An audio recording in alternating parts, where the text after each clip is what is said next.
Let me ask you a question. On average, how many hours a day do you spend looking at a screen? Now, if you're thinking of a number less than, say, 4 hours, there are only 3 real possibilities. You don't own a device, your parents confiscated your device, or you're lying to yourself. You see, we're all susceptible to it. Mindless scroll sessions, hours and hours and calls with friends. The irony, we're wasting all of our time on devices made to help us save it. Now, I want you to think back on the last 24 hours of your life. Recall all of the information you absorbed from your very important Instagram Reels and YouTube Shorts. And ask yourself, did any of it really matter? For that matter, think back to the last week, month, even the last year of your life and ask yourself the same question. I'm guessing the common answer is a no. Now, say you're someone like me. Maybe you try justifying your screen time, especially to your parents. No, mom, I spent the last 3 hours studying on my laptop. When in reality, maybe you studied for an hour and you spent the rest texting your friends and watching YouTube. And that is exactly what the issue is. People don't realize where all their time is going. Because if you spend 4 hours a day in front of a screen, that adds up to 10 years of your life. That's right. If we're lucky, we'll live to see 70, meaning you would have spent 1/7 of your life doing nothing but looking at a screen, accomplishing nothing. Now, I'll be honest, I fall victim to doom scrolling myself.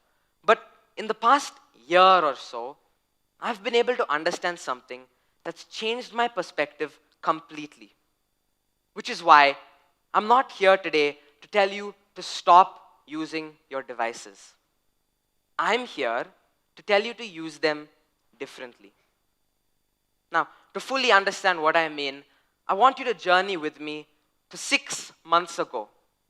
I was the average 10th grader trying to make a name for myself on YouTube. And like most 10th graders, never really took off. My filmmaking was sloppy. My video editing was subpar. But something did click. The thumbnails. Now, for any of you unaware, thumbnails are essentially the tiny preview images shown next to video titles every time you open up YouTube. Basically, they are the cover of the video, drawing people's attention and making them click. Now, I found myself really enjoying the process of making these thumbnails. And I ended up making a lot of them. And naturally, the more and more thumbnails I made, the better and better I got at making them. Before I knew it, people were asking me to make thumbnails for them. And in return, they offered to pay me. So, what did I do? I started taking it more seriously. I surrounded myself with like-minded designers. I dedicated more of my time towards making these thumbnails. And ultimately, I was able to design for YouTubers I had spent ages watching growing up as a kid. The results speak for themselves. I've become more proficient at graphic design than I ever would have thought. But here's the real kicker, and also the reason you can trust anything I say. In the last 6 months alone, I've been able to generate 1.5 lakhs just from making these thumbnails in my bedroom.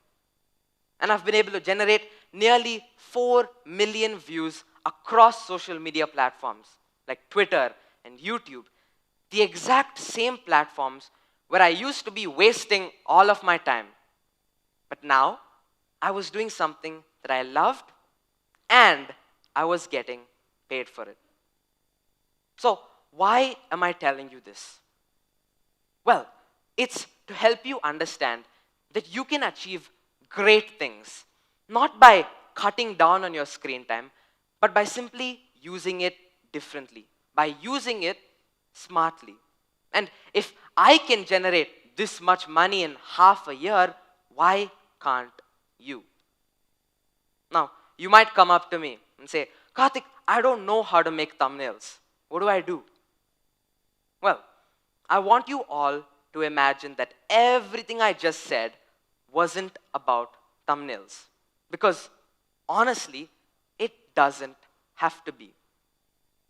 Filmmaking, video editing, sound engineering, programming, asset creation, anything someone would pay for. Because let's be honest with ourselves, in the past decade or so, these have gone from being regular old hobbies to industries with thousands upon thousands of clients constantly looking to hire. But say, freelancing isn't quite your cup of tea. Maybe your goals are a bit more academic. Well, it's 2025. I think we can all agree there's almost no learning resource you can't get for free. Textbooks, lectures, notes, anything to help your academic journey. I mean, it doesn't matter what field you're in. If you substitute your time wasted with time spent learning something you love, you're guaranteed to be the smartest person in the room. Now, I'm not going to lie to you. It's never been easy. And if you truly want to start, it won't be easy. But I can assure you this. If you do start, you will see results. There are going to be challenges. There are going to be setbacks. But if you truly love what you do, you can't let that stop you. In fact, if you truly love what you do, you won't let that stop you. Now, let's go back to my own personal example here. I've learned more about time management from handling all these deadlines that my clients and my teachers gave me than I've learned from any productivity video or book I've ever read. And that's the beautiful thing about something like freelancing.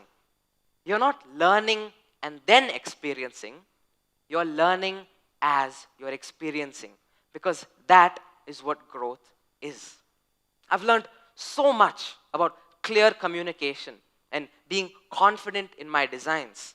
And when I started, I could see results in real life too. Because apart from making all this money, I was able to use these skills and become the head designer for my school's MUN design committee.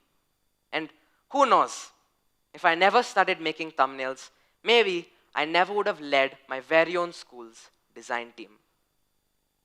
Now, with all this talk about social media and making these designs, let's take a second to talk about the forefront of everybody's mind: artificial intelligence.